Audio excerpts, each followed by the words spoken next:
And what a special opportunity for me to be here with you all. I want to thank you, Reverend Clayton, and to the entire Walters Memorial AME for the opportunity, right, to share what I have with you all. And what a special day on Anna L. Anderson Sunday, where we're honoring that legacy of service, right, and leadership.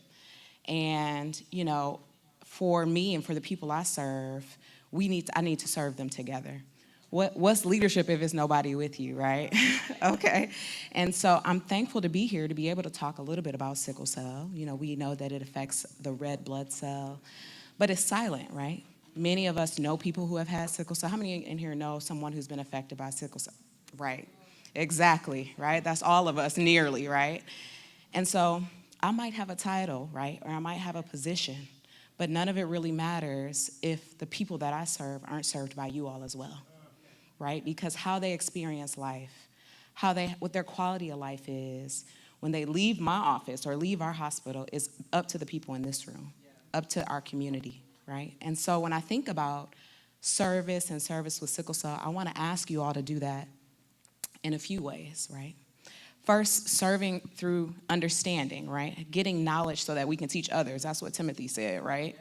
Getting that knowledge so we can teach others, so that we can bring awareness, so that the people we love, the people we care for, the people in our community, they aren't suffering in silence, but they have advocates with them, by them, right? Standing by their side, who can advocate for them and support them. I think the other way Reverend Clayton talked about today was through grace, through compassion, because you can't see what somebody's going through. You can't see if they're suffering in pain. And it's not just pain that sickle cell causes. Anywhere blood goes, sickle cells can go. That's every organ in our body. It can affect your mind. It can affect your kidneys. It can affect your eyes. It can affect your lungs, the way you breathe. Any place that blood goes, sickle cells go, right? And just because you can't see it doesn't mean someone isn't struggling. And so can we give grace to people who have sickle cell disease? Can we show love through compassion? When they have a need, when they need that $1 for a hamburger. $2, $5. Okay. When they need that $5 for a hamburger, can we give that to them? Or can we just give them patience if they're suffering, right? Or if they're frustrated, can we give them a little bit of grace and compassion?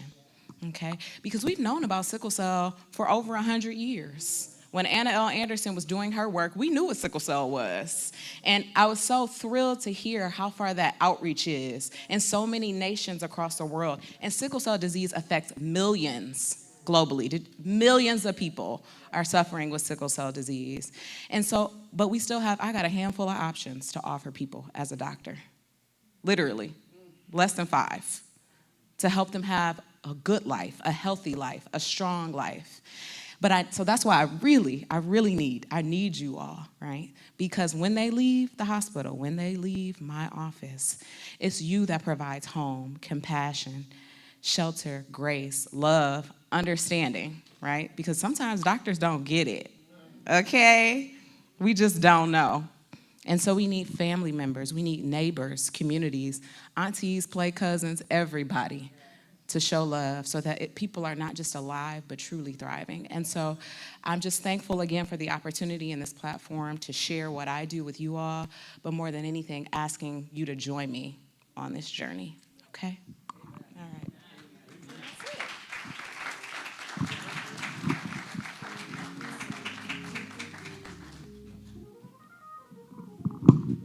Does anyone have any questions they would like to ask Dr.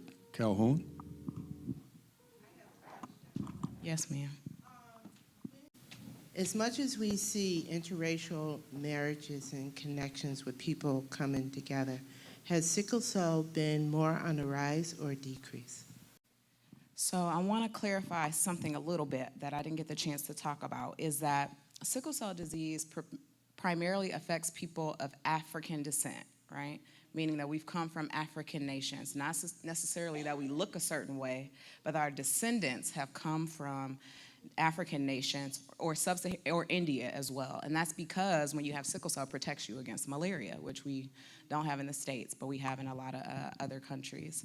And so you can't look at somebody until they have sickle cell. You may look at somebody and you may think, oh, they aren't of African descent, and they are. Okay, so they might have sickle cell or sickle cell trait, right? And to answer your question, absolutely, the incidence, the occurrence of new cases of sickle cell, which you're born with, is something you inherit. They are on the rise, and I think that speaks to the urgency, right, of all of us becoming more aware and advocating for new therapies. Okay, thank you for that question. Yes, First Lady, birthday girl. How true is it that our blood, those of us of African descent, helps those who are suffering? Because we sponsor a blood drive every year in honor of one of our former associate ministers who died at age 34 of sickle cell disease. So you know more than anyone, just like sickle cell can be common in people of African descent, there are certain special markers on the blood that can also be more common in people of African descent. And as Mrs. Clayton alluded to, it's really important for us to participate in these blood drives because, like I said, we don't have a lot of treatments for people with sickle cell disease. And if somebody comes to me and they're really sick, ICU sick, I might be breathing for them, I might be having them asleep just to keep them safe, the one thing I can do is give them blood. And so having the right type of blood for the right person can literally save lives. So participate in the blood drives, okay? All right, when's the next one? Look, when is it usually? Look out for it in April, y'all, okay? Look, I'll come back and remind everybody. Okay, thank you so much.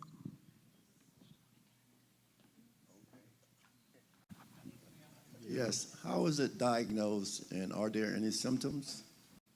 So sickle cell is something that you're born with. It's not like you can catch it. And so in the United States, we have something called newborn screen. Many of you all have who have had kids in maybe the past 30 years know that when they're born in the hospital, they get a little heel prick and they take a spot of blood. And that spot of blood tests for hundreds of diseases that are inherited. And sickle cell was really there was actually Charles Whitten Sherney, who was the first Black chair of pediatrics in the Children's Hospital in Michigan, was one of the biggest advocates for newborn screen for sickle cell. So sickle cell really opened up that door. So you test by newborn screen when babies are born in the United States. Sometimes, and I love being in Connecticut because there's such diversity here. Right? We have so many different people from different. I was like, during praise and worship, I was like, oh, we feeling a little island. This first song is kind of a vibe. So if you weren't born in the States, it's a simple blood test, to be honest. But if you're not sure, oftentimes babies can present with sometimes like swelling of their hands or feet. And then older adults, usually it can be pain, but or anemia, which is if you go to the doctor for a routine blood test, they may find your hemoglobin's low. So newborn screen is the main way that we diagnose this in the United States, but also you can diagnose it through a simple blood test. Yep. Yeah, just to add to what you were saying, I have a sickle cell trait, and some of my offspring, they have the trait also.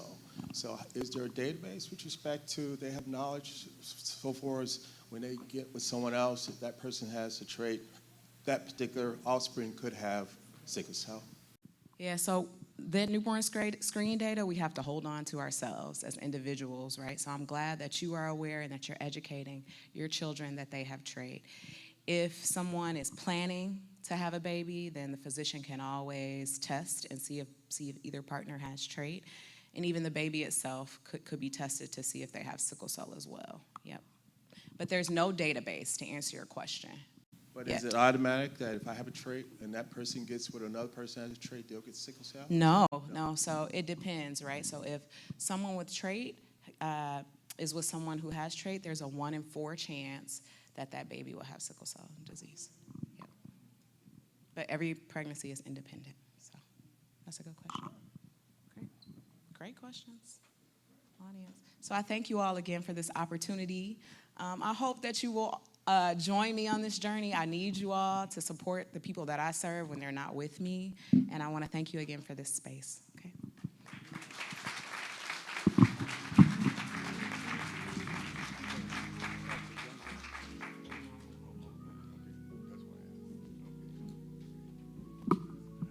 Amen.